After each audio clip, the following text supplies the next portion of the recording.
Почитувани граѓани, почитувани представници на медиумите. Секој ден носи нова манипулација од владата за економијата. Вистината за скапотијата, за падот на животниот стандард и за се потешкиот живот од граѓаните веќе стана навика да се раскажува од удобна пропагандна позиција, со една селектирана бројка и многу премолчени факти. А кога владата свесно ги премолчува фактите, што ги чувствуваат граѓаните секој ден, тогаш нејзиниот економски оптимизам е лага со политичка цел. Премиерот Мицковски прво ја прогласи Македонија за третата најбрзо растечка економија во Европа. А вчера ја спушти амбицијата на првите 5 земји во Европа според растот на бруто домашниот производ.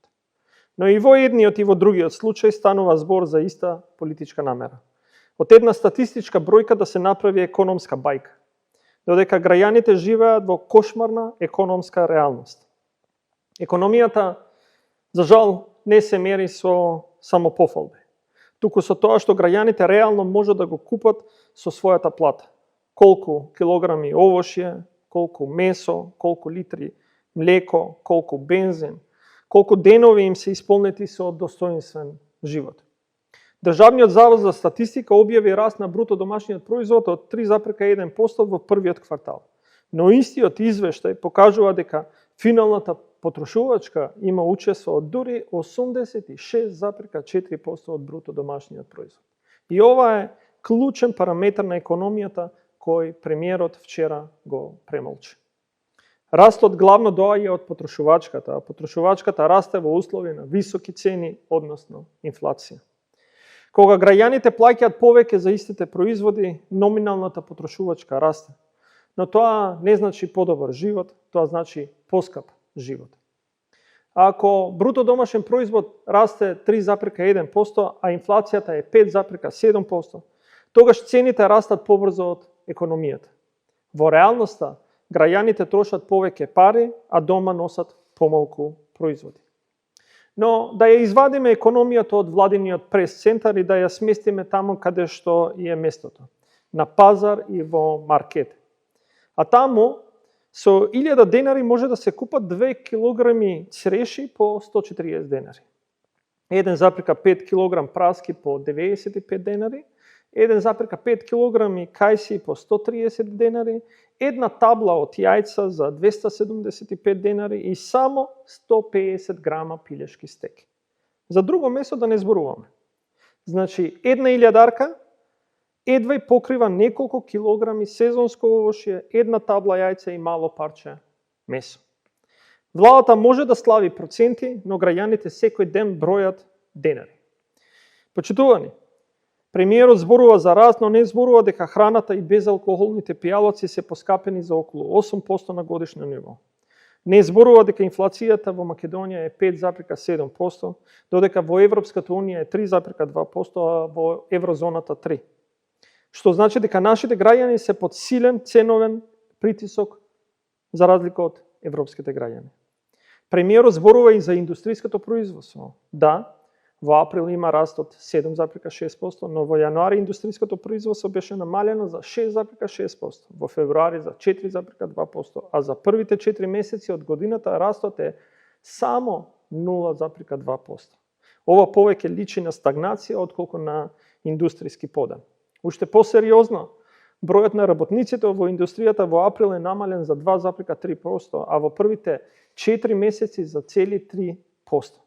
Не може да се прогласува индустријски успех додека индустријата губи работници. Градежништвото расте за 7,2%, но и тука приказната има друга страна. Цените на становите во Скопје во првиот квартал се повисоки за 16,7% на годишно ниво.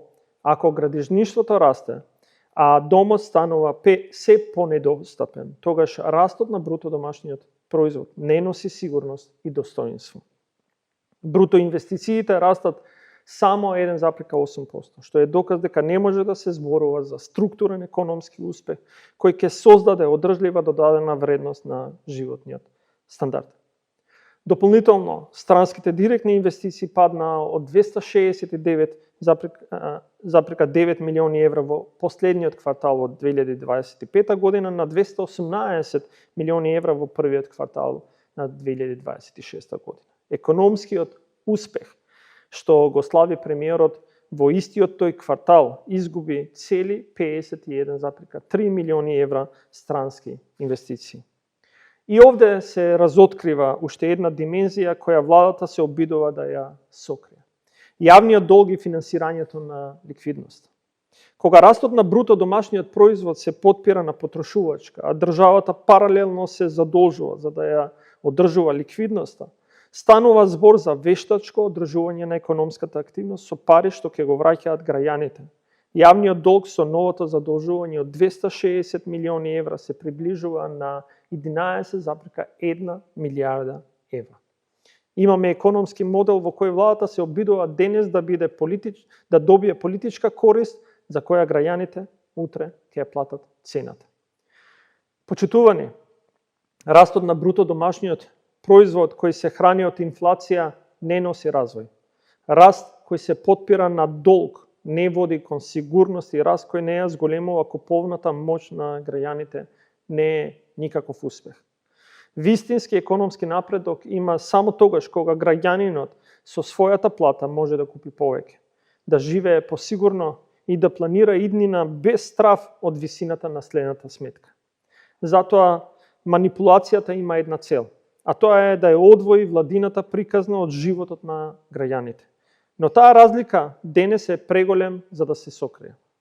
И кога власта има потреба толку упорно да им објаснува на граѓаните дека живеат подобро, тоа е доказ дека тие живеат потешко. Поради тоа, вчерашната пресконференција на Илинденска ББ за исклучителниот економски резултат е уште само една лага спакувана како владина самопофалба. Ви благодарам на вниманието.